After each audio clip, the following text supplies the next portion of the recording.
Well, welcome back to another episode of our Culture Chats.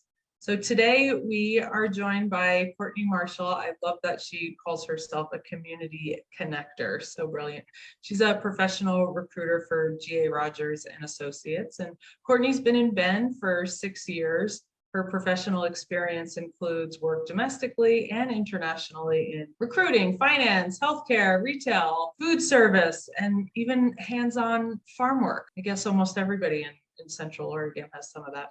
It's safe to say Courtney can hold a conversation with anyone and find a way to make a connection. She has a unique perspective in terms of hiring. She specializes in recruiting exclusively for Central Oregon companies. And Courtney is connected to major players in construction, manufacturing, and engineering. She's seen firsthand how employers in a variety of industries struggle to find and retain top talent, which is a lot of what we talk about in our culture chats here at Be Kind Life. And there are many factors working against our businesses, from high home prices to low wages and influx in semi-retirees with cash on hand, and a culture of work to live, not live to work.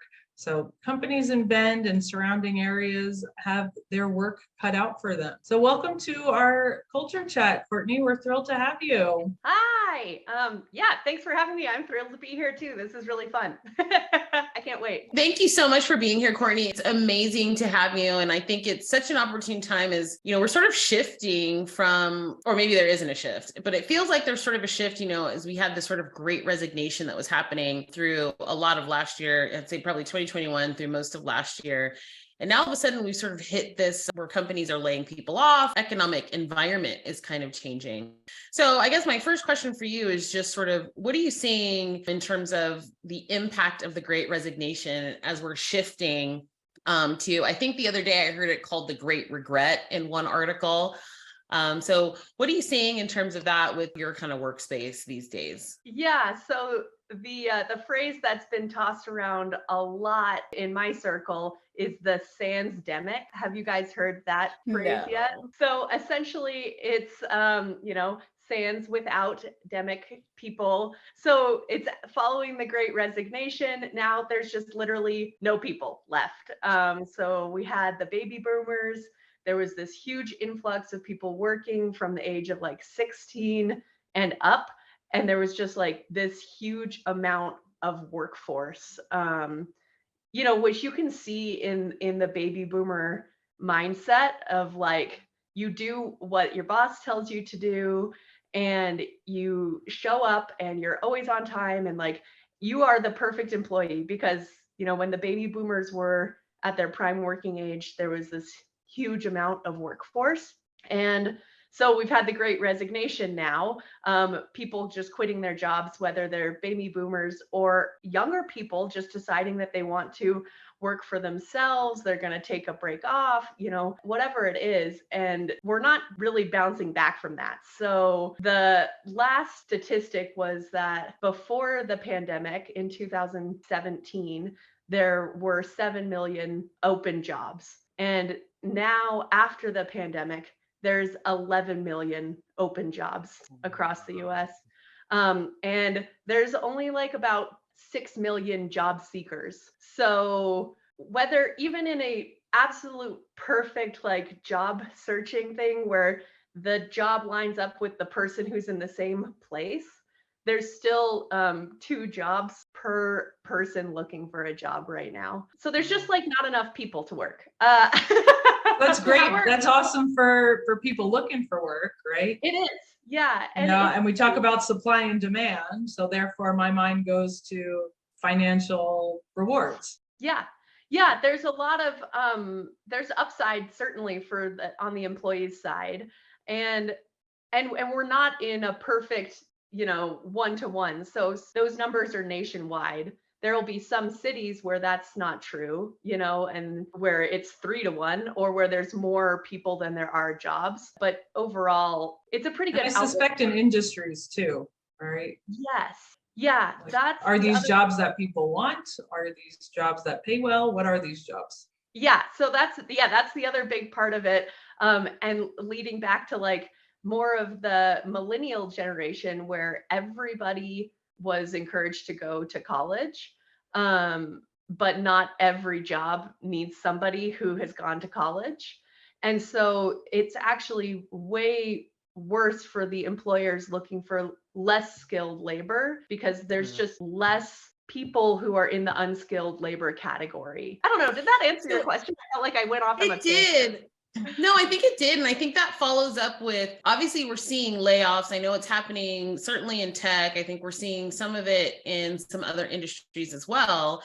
And so how does that sort of link up and kind of align, right? Yeah, just how does that kind of align, I guess? Yeah. So, and that'll be like what Rachel was saying about the industries. So some industries got really heavy on their hiring during the pandemic, like the tech industries. And they bumped all of their wages up to just acquire people, you know? So you were hearing these like outrageous and fun salaries, you know, that's great. But then we're coming back around, people can go into work. There's a little bit more options. Tech isn't needed quite as much as it was during the pandemic. And so, you know, I'm not an economist, but we talk about this a lot in my office that the tech layoffs feel like they're just recalibrating all of those people that they hired on at 150% of what salaries usually are. It's like, okay, get rid of them. We don't need to pay that much anymore, you know? So I think we'll see all these layoffs, getting rid of the really high salary recent hires, and then a bit of recalibration time.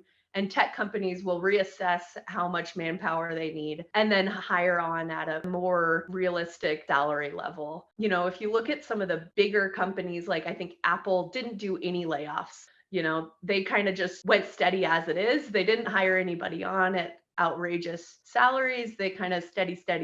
They're a big, well-established company. They didn't like ride the COVID roller coaster, and they're just staying the same now. I think that'll probably even out. In other industries, you know, most of my firsthand experiences here in Central Oregon, and it is a weird spot here. It's not the same as everywhere else. So take what I say with a grain of salt.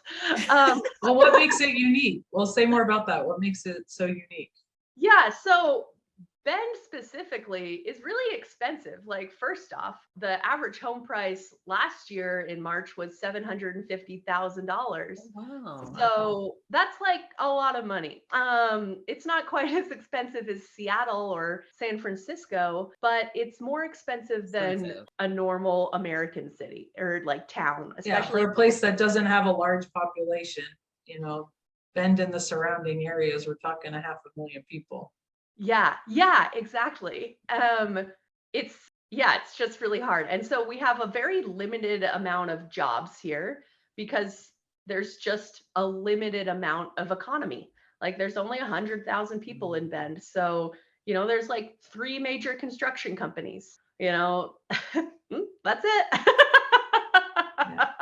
And but they're struggling too to find people, right? Oh yeah, it's hard. It is hard to find people, and it is hard to get them here. Even people who desperately want to live in Bend sometimes can't figure it out. You know, not to be like a Debbie Downer, but I literally just had a deal blow up like yesterday. This guy that I've been working with for 2.5 months, he wants to move here. He was like set on moving here. They're so excited. He got an offer from a company that was like really competitive. It had like all the things in it that he was like, this is important to me and this is important to me, blah, blah, blah, blah, blah. Really beautiful offer, you know, like tailored to this specific person.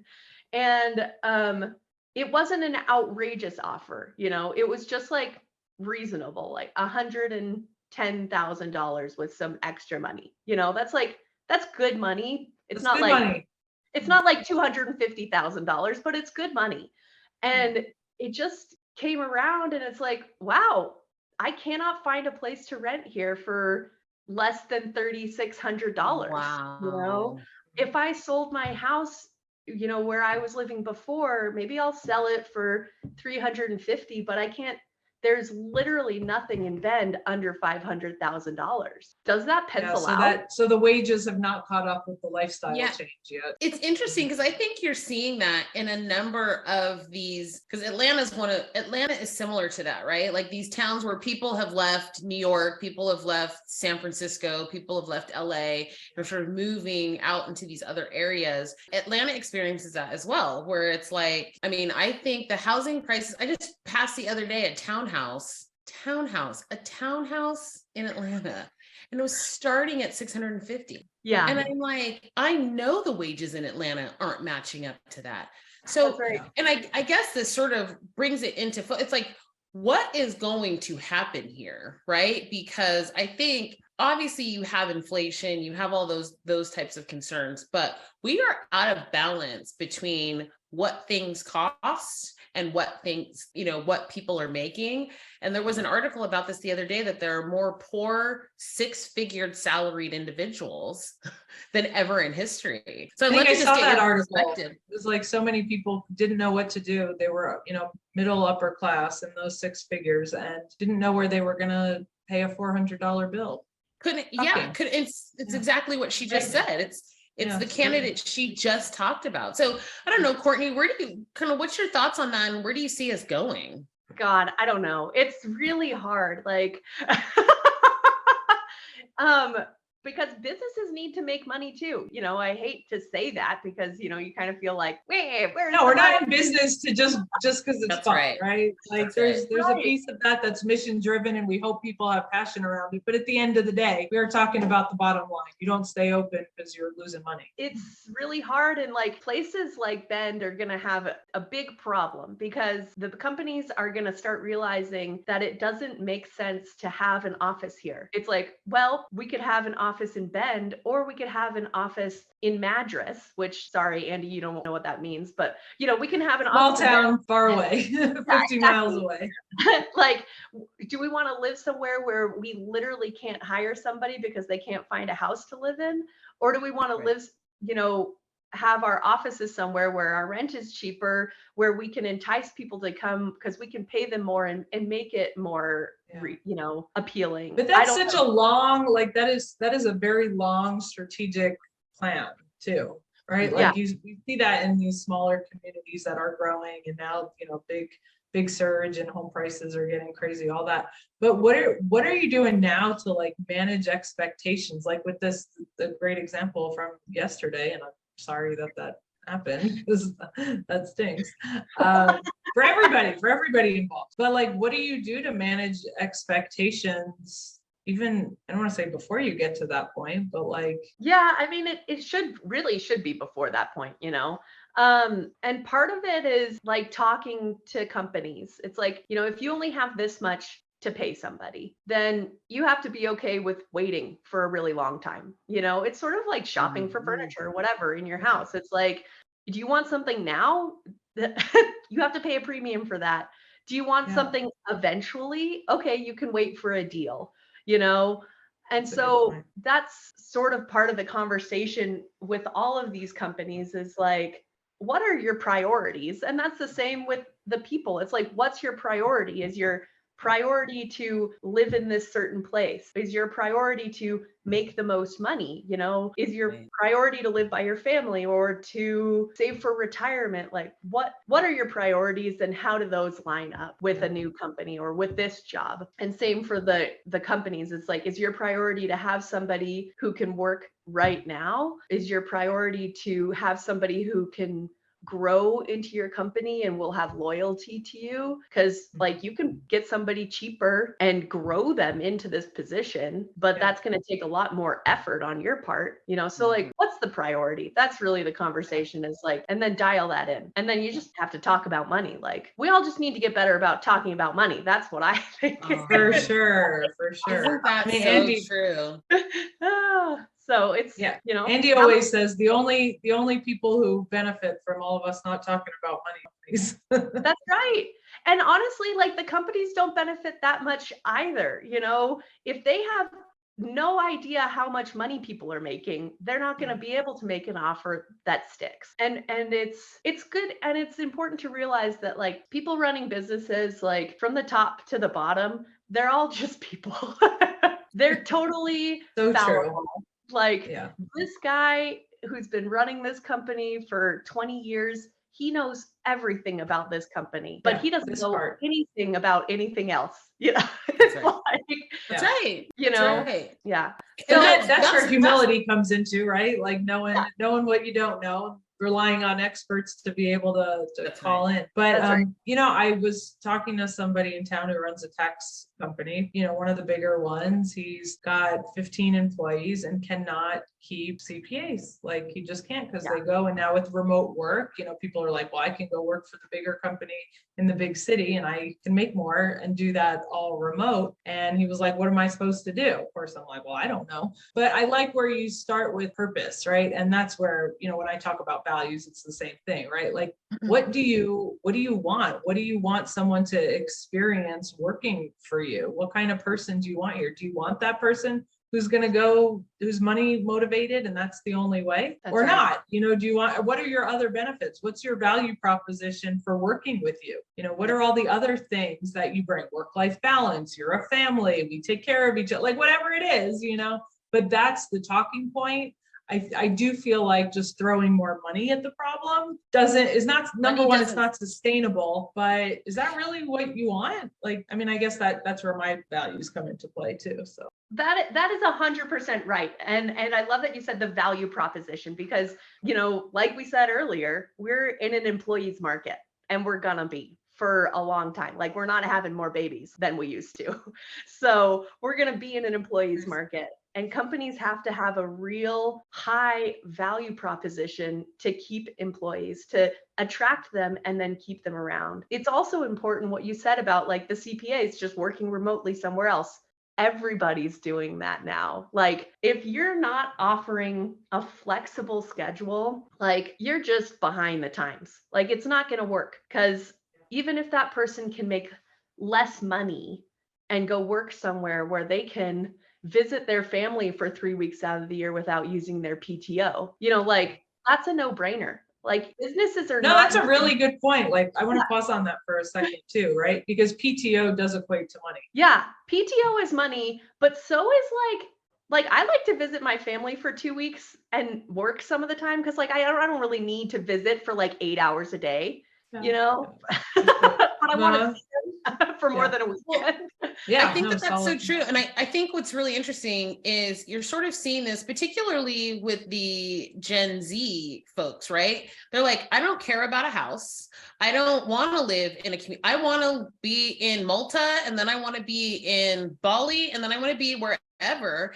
And it's going to be really interesting. And I think this is really the question I have for organizations, right? Is we continue to try and like move in this, I'm going to sort of be a little like we move in this 1950s work model, right? Where it's like everyone wants the nuclear family and they're going to get in the community and they're going to be here for 40 years. And it's like, a lot of people aren't having kids. A lot of people are very adamant about wanting to take their vacation time, right? And so I think there's something to the idea that you have to pay people the value of what the work is. That's not on the table. So money really isn't going to be the key factor in whether or not you can attract and retain employees. It's going to be all this other stuff. And I don't think we can live in the policy model, like, okay, well, here's the policy and this is where we're going. We have to start to think everything in our life is on demand right now. Everything. We pick what movies we want. We pick what platforms we're going to listen to. Everything is on demand for us. Our work is going to need to be that as well, right? That's sort of the direction we're moving. So I would love to get your perspective on like, how do we start as employers? How are they going to start to function in an environment that is going to require this level of flexibility? How do you see employers sort of functioning in that space? Yeah, well, it comes down to like, it's going to be really important to have a mission. You have to know where you're going and you have to know what's going to get you there so that you can, we all hate KPIs, but you have to have. No, Angie loves KPIs. Loves KPIs. handy. We love KPIs. But you have to have some way to know if the work is getting done. Because if you want to have people successfully working remotely, and like we've been in a place where time, like your butt in the seat does not necessarily equal work for so long, but we've just been ignoring that. So, right. Well, because then you can have somebody look over your shoulder, right? Yeah, exactly. And all that did was breed lack of trust. Yeah. Well, yeah. And that was the biggest fear Rachel, for having people not work from home before, right? Well, we don't know what they're doing. But even beyond that, we talk about this. We talk about the value people are driving. Their butts are in the seats. They might be typey doing something.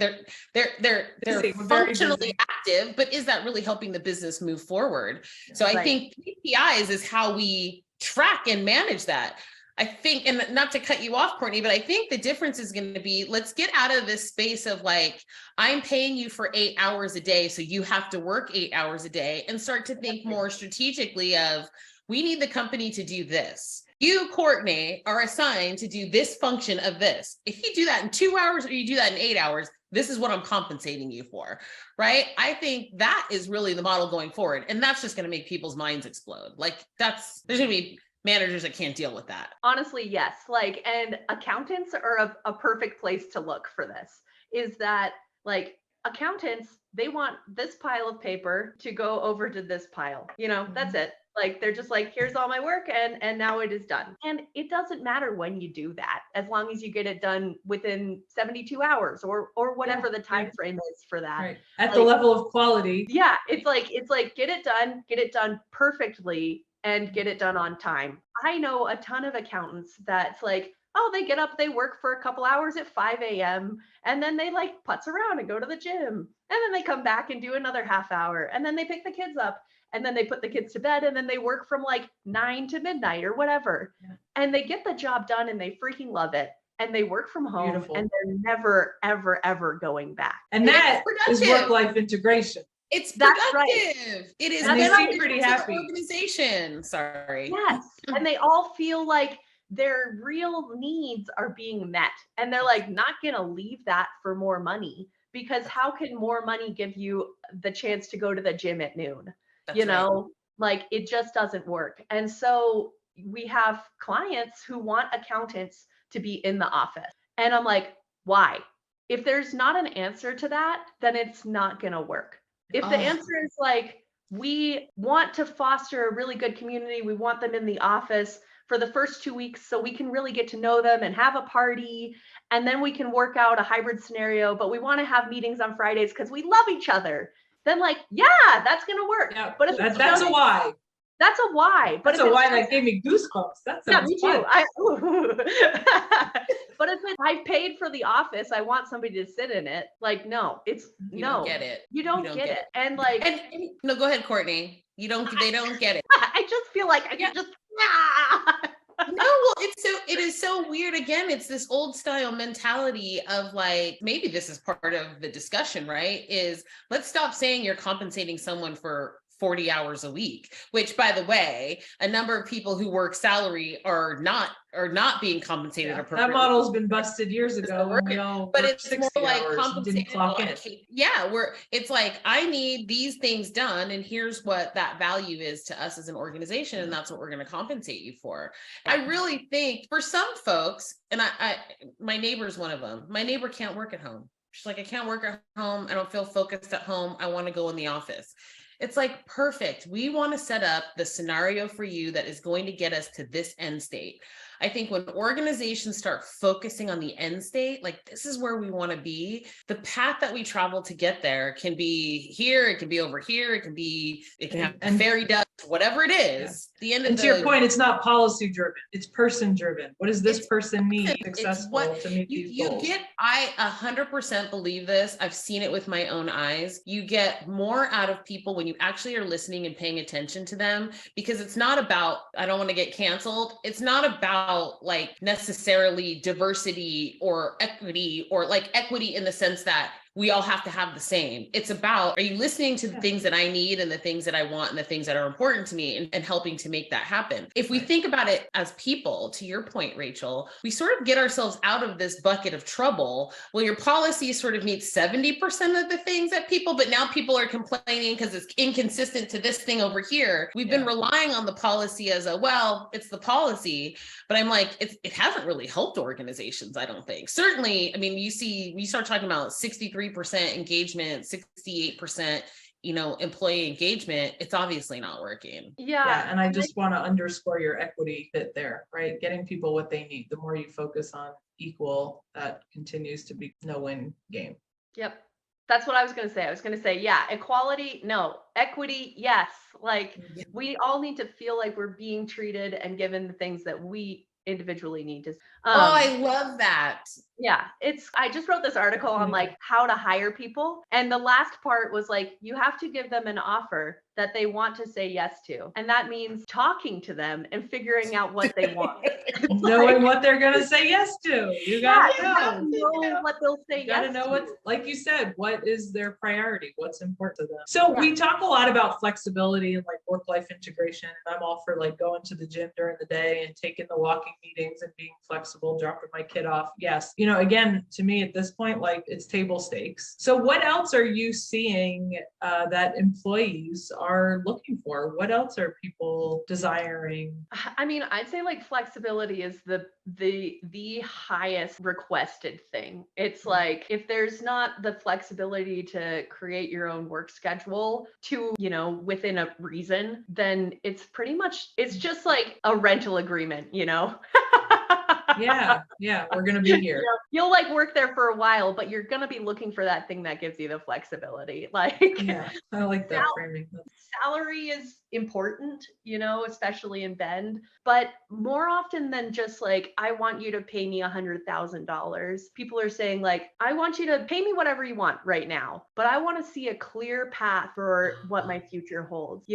People love to have a goal. And so we see really successful offers that have like a mixture of time and achievement in like raises or bonuses. Sometimes it's nice to just say like, yeah, every, after the first 6 months, I'm going to give you $2,000. It's like, great. I can just count on that. I know that that's going to happen. I can budget it in. It's exciting, gives you something to look forward to. And every year we're going to give you a 3% raise. People love to see that. But people also love to see like, we're going to, we have projects. We literally have projects that we want you to work on. And when you complete this project, you're going to get $4,000. And when you complete this project, you're going to get $10,000. And we think that it'll take you 18 months to complete that project.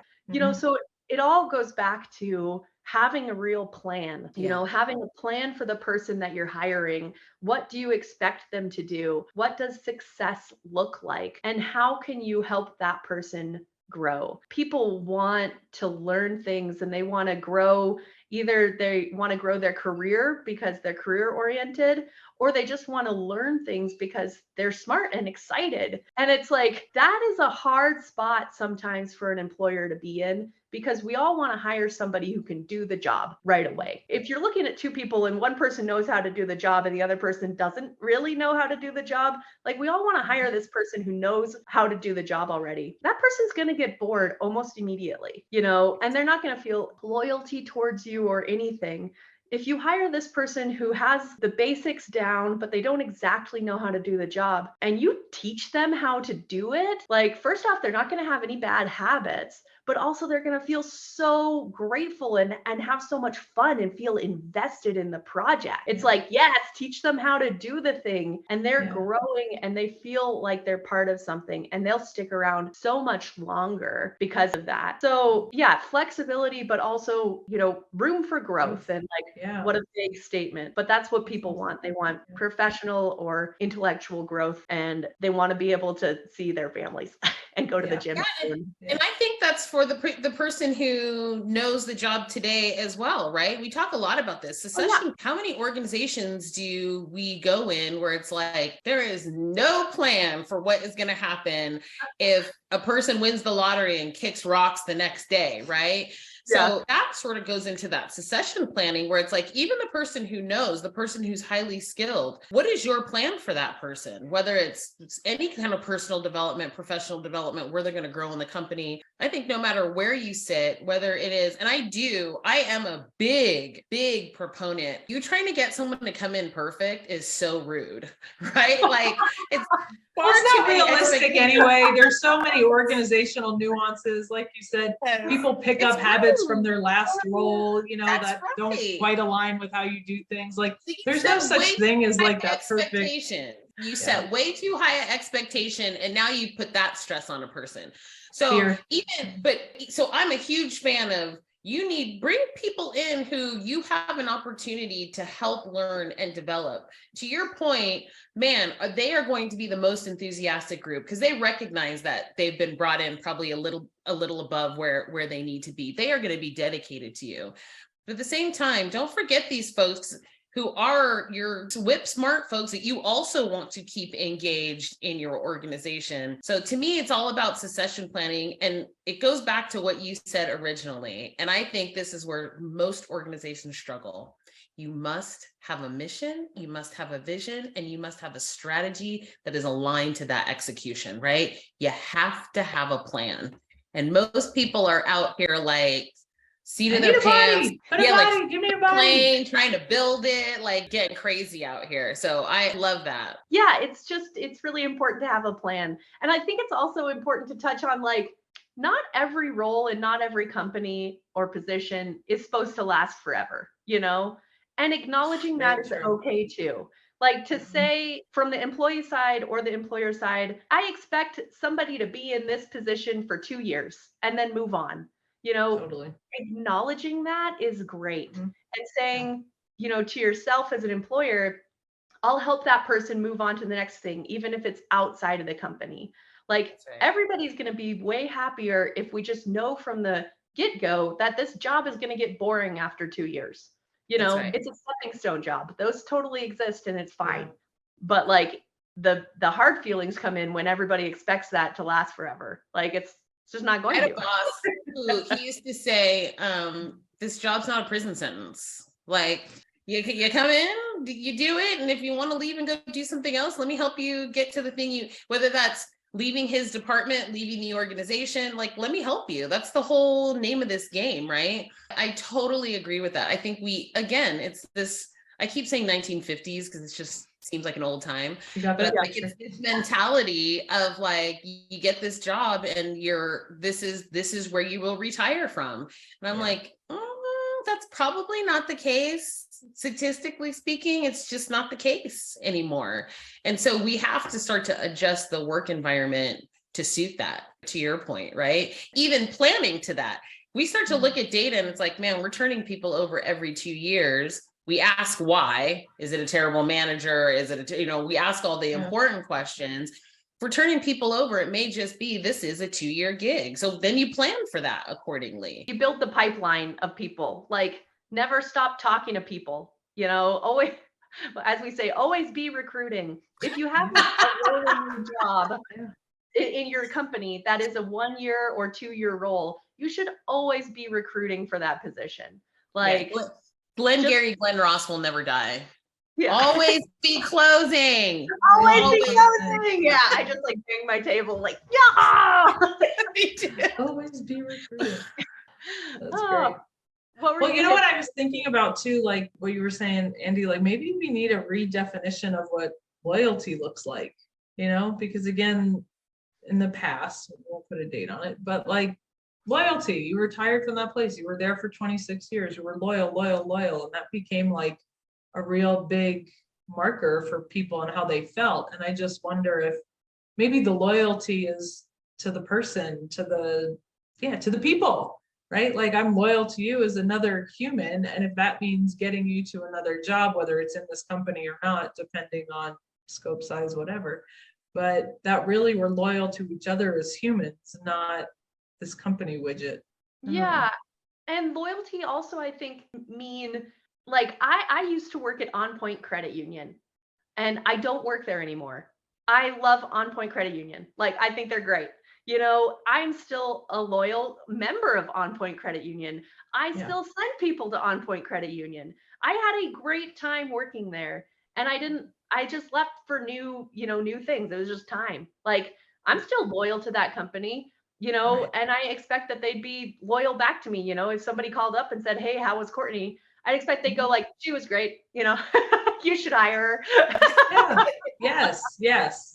Yeah. And Yes. so, like, sometimes I think it's weird that we rely on references a lot when we call people, but maybe that's what the new loyalty is. Like, maybe it's that we all decide that we're going to part amiably and grow and learn from each other. I mean, like, how do you enforce that? But that could I be an don't know, idea. but it feels good. But that feels good to me. So that's how I Well, and I think that reinforce gets into the type of culture that you have, right? And really looking at, I mean, we talk a lot about kind culture, but it is this sort of like, how do we have better open communication around stuff? I'm not a 20-year, 30-year employee. Not at all. Not at all. I am antsy after 2 or 3 years, right? And so if you're lucky enough to like have a good company that's like, okay, well, you're going to stop doing this, you're going to go do something completely new, that could be interesting and fun.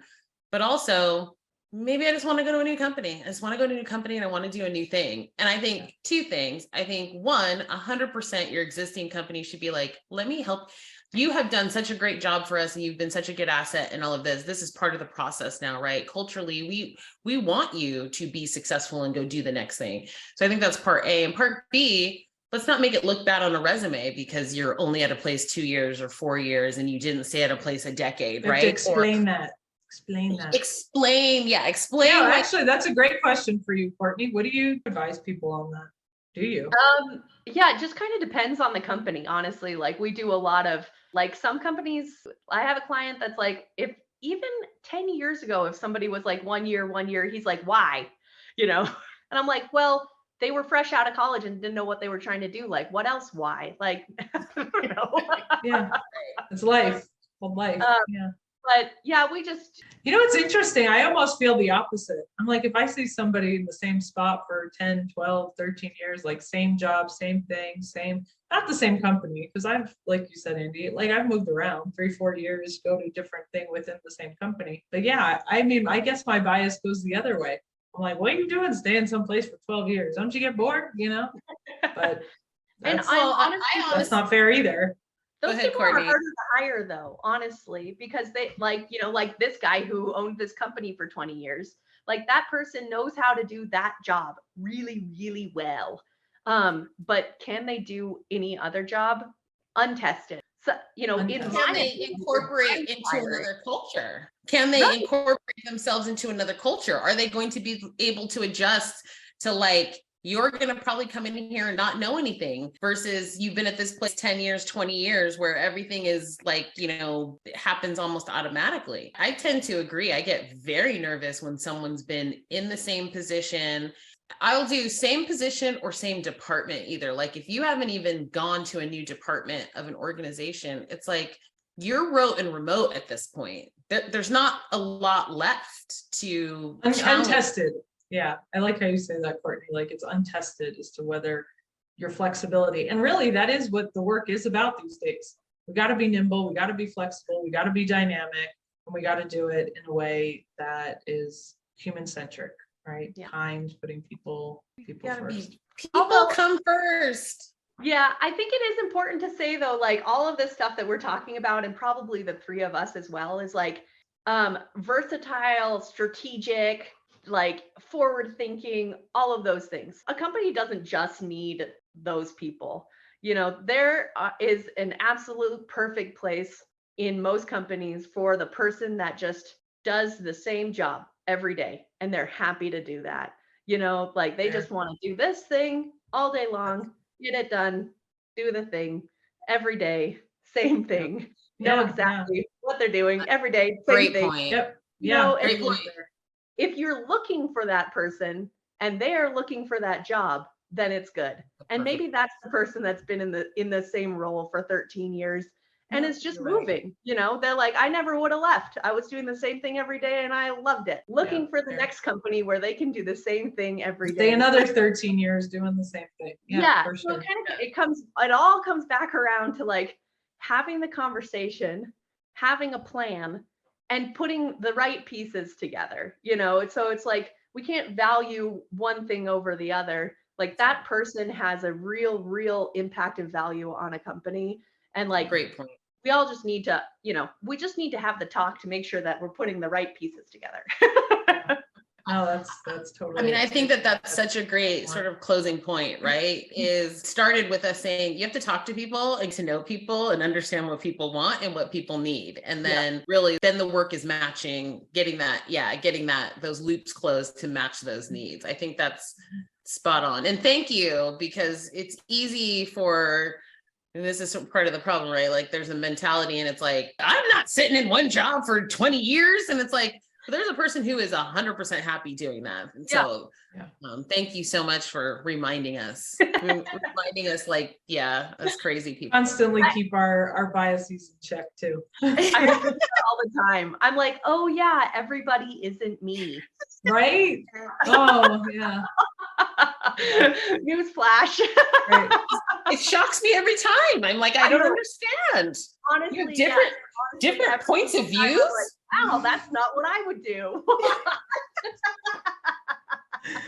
Oh, love it. This is great. Well, maybe next time when we have you back, Courtney, we can talk about what else you're seeing in terms of relationships and what candidates and people look for on more of those, connecting with their leaders, connecting with the people they're going to work with, managers, those sorts of folks, those sorts of skills and how they interplay with people making decisions. I would love that. Yeah, I'd love to have a chat again anytime. This was fun.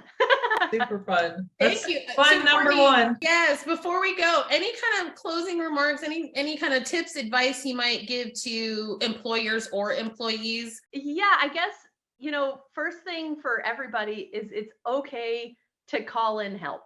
It's okay to ask for advice.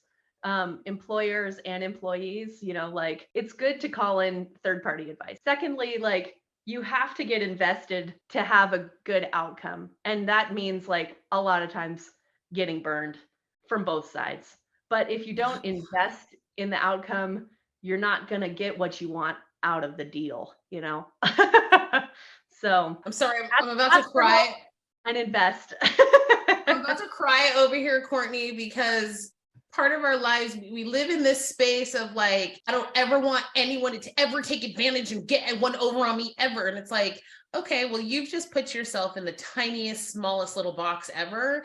Instead of living your life and understanding that you're going to recruit somebody and you're going to really like them and you're going to pay them the thing and they're just not going to be a fit. And it's not going to be and it's not a burn. It's not anything. It's part of the process. It's part of the process of how we just get through life. So, I love that. I might snap that as a little soundbite, just because that's just life in general, right? Not even just for recruiting. Like, go live your life. It's okay. Sometimes you're going to encounter bad people. It's just going to happen, and it's all right. It's not the end of the world. You'll like weed it out sooner. You know what I mean? Like if you go out there, you put yourself out there, like, and it doesn't work, that's what the end was going to be all along. Like you just get to that part sooner and then you move on from it. And you learn something. You got to learn something, right? You learn something about maybe what you would change in your process next time, what you might improve upon, what you want to do differently. You get this chance to learn. That's the win, in my opinion, humbly over here. Love it. Oh, this is great. Oh, thank you so much, Courtney. Rachel, anything from you? Thank you. No, thank you so much for joining us, Courtney. As always, pleasure chatting with you. It was a pleasure. Thanks for inviting me. Thank you so much. We will definitely be bugging you to do this again. And I would also add, we'd love to any really great articles that we might be able to share with our audience or groups. Please, let's make sure we stay connected so we can either share those on social. Because I think that's all good stuff for employers to learn. And it doesn't matter that you're just in Oregon. I'm like, so these principles, Bend is a place that is Bend is Atlanta, right? It's representative of a lot of places all over the country. So I think it'll be really helpful information.